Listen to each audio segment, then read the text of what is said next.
governing board, which is the ARRT, the American Registry of Radiologic Technologists, have now changed the requirements where you have an associate's degree to the registry board.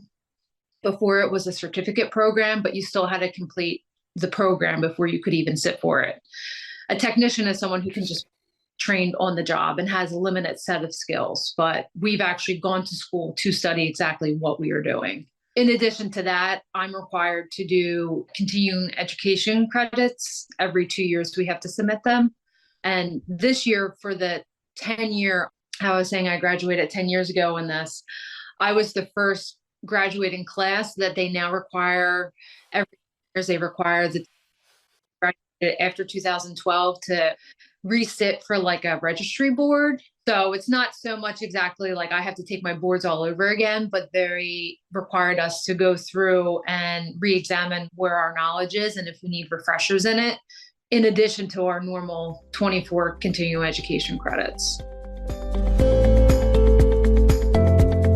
According to my professors, everyone is starting to kind of gravitate more towards the bachelor's, needing bachelor's for things. You can have an associate's. If you're going to continue on with schoolwork and get other modalities, CT technologist is actually a pretty easy step after you have a bachelor's degree in radiologic technology. There's not a whole lot more clinicals.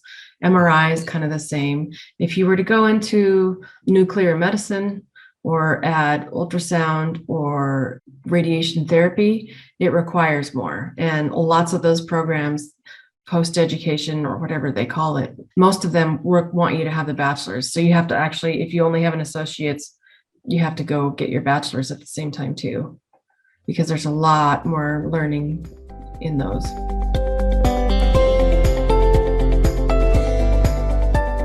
So the field is called radiography. So depending where you're going to school, some have a certificate program, some have an associate's, some have a bachelor's. So I guess it just depends how much education you want and what you plan to do long term. Obviously, if you one day want to be a lead technologist or maybe a supervisor or manager, then you want to at least get a minimum of your associates so that you have the ability to work towards that bachelor's. You only need a certificate from an accredited program in order to sit for that ARRT registry.